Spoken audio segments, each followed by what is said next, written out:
Can you imagine what it is to run a nonprofit on a daily basis? Today I want to talk about what entrepreneurs, startup entrepreneurs can learn from those who run a nonprofit organization. I'm Patrick Bedivio, host of Valuetainment.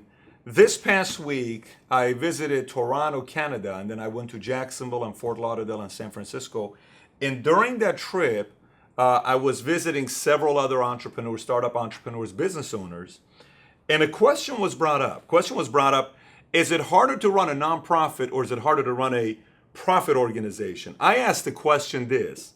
A person who runs a nonprofit, if we took them and we planted them in a profit, would that person do better than a person who's been in profit all day long going into a nonprofit? Let me explain to you why.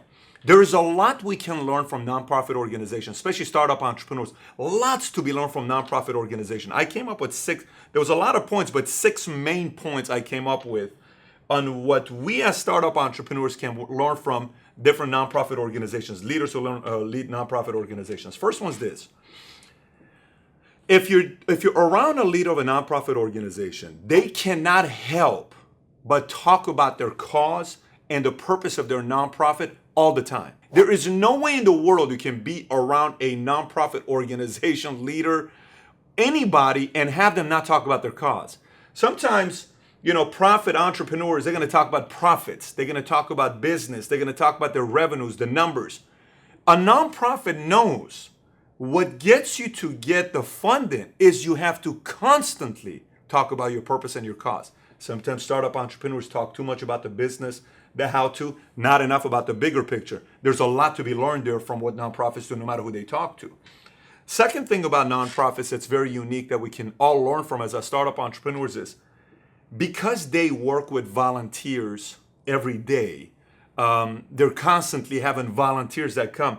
They end up becoming very, very good teachers of teaching the basics. Reason why is because in the corporate world, you're going to train somebody and you don't need to teach them that thing anymore. They're already good at it. Then you have to teach them something else and then something else. And then they're set. They could stay with you doing the same thing for the next 5, 10, 15, 20 years. That's not the case with nonprofits. Nonprofits are dealing with 10, 20, 30, 40, 50, 100, 200, 300, 400, 500,000, 2,000, 3,000 volunteers. So they're always teaching the basics. So here's how you say this. Here's how you fold this. Here's how you do this. So nonprofit organization leaders become very good teachers because they're always teaching when they're dealing with volunteers, and they become very good at teaching new people. Startup entrepreneurs can learn a lot about that on what they do. The next thing, what nonprofits do. Sometimes startup entrepreneurs, we tend to, success comes and in the family, friends, people say, I'm doing this, I'm running a business, I'm running this, I'm running that. And more people start hyping you up and you start really thinking you're there and compared to other people you may be there, but you're not there yet. And that ego prevents you from asking for help. So we no longer want to ask for help, or sometimes even new rookie startup entrepreneurs don't like to ask other people for help because you're not supposed to ask anybody for help. Well, anybody who runs a nonprofit organization, they are always asking people for help. Hey, Mary, do you mind helping us out about this? Hey, John, do you have a couple minutes? Yes. Hey, I just need your help. Do you mind if you help us out for this project? Please, if you could really help us out, we would definitely appreciate it. Oh, definitely. What can I help you out with? We needed 3 people who can come out and help us put these things up. No problem. I'll send 3 people over. Hey, Jackie, look, we need your help. Can you help us out? We're looking for somebody who can help us bring an AV team. We just don't have a budget for it. Can you bring somebody? So they're always good at asking for help. Sometimes startup entrepreneurs, they think they don't have the right to ask for help, and you can always ask for help. When you're smaller, you got to ask a lot of people for help. When you're getting big, you got to ask a lot of people for help, and sometimes it's a reciprocal. You're giving help to another person to partner up with. Here's another thing nonprofit organizations do very well that startup entrepreneurs can learn from. They're very good at stretching the money. They're very, very good at stretching the money. They can put a $20,000 event together with $1,000. A startup entrepreneur sometimes tends to put a $20,000 event together with $50,000. Does that make sense?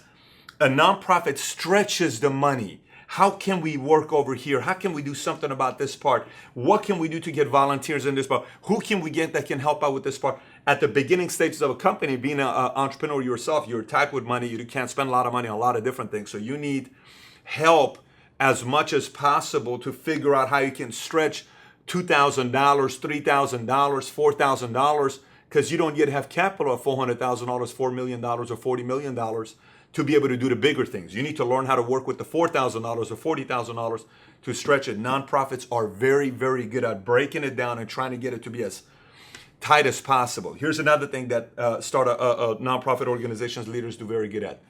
They eventually, because they ask so many people for help and get rejected, because they ask so many people to raise money with and they get rejected, because every day they're told no, guess what they become immune to? They become immune to rejection. It doesn't bother them no more. Because to run a nonprofit, you cannot run a healthy nonprofit without being rejected every single day. Whether you're running a church, whether you're running a nonprofit organization for a cause and it doesn't matter. So many people will regularly say no to you. So many people will constantly say no to you, and you still got to be able to learn how to deal with it. And then last but not least, nonprofit organizations, they see a lot of people come and they see a lot of people go. They see a lot of people come and help out for a few months and they're gone. Another person comes and another person comes and another person comes. And eventually they find the right leaders within a nonprofit that buy into the cause because they can't stop talking about it. That eventually that person who was a volunteer, they get promoted to a leader. They get promoted to somebody who wants to run, maybe a director, maybe a person that's managing different parts of the nonprofit because their heart's now in it. Then they become leaders. But they don't emotionally get attached to somebody coming in and somebody leaving. I sometimes see entrepreneurs, that guy, he was going to come. I thought he was going to do this and he left. Oh, this is why my business is not going to work. You're too attached to one person. Nonprofits, they appreciate it. Great, you came, we learned, you gave some time, it helped out, and you move on. And when you think about those things, and you think about what nonprofit organizations leaders do, I would tell you, if you know locally any nonprofits that do very well and you're an entrepreneur, take them out to lunch. Treat them out to lunch. That's my suggestion to you. Treat them out to lunch for 1 hour. Ask them questions. Questions such as, how do you ask for help? How do you raise money when you ask people to voluntarily give $1,000, $2,000? How do you do it? How do you get people to volunteer their time to help you out? How do you go through having such a thick skin where it doesn't bother you? You would be amazed how much you will learn from somebody who's a leader running a nonprofit as a startup entrepreneur. It'll help take your business to a whole different level. So if you know anybody in the startup entrepreneur world, share this video with them. Because when they watch this, they're going to say, those are all the things that we're pretty much immune to doing. And there's a lot to be learned from them. If you're somebody that's a nonprofit or you're running a nonprofit and I didn't cover one of them, comment on the bottom. I'd love to hear what else you think us startup entrepreneurs can learn from you. That's my message of the week to you. And please don't forget to subscribe to the channel and comment on the bottom.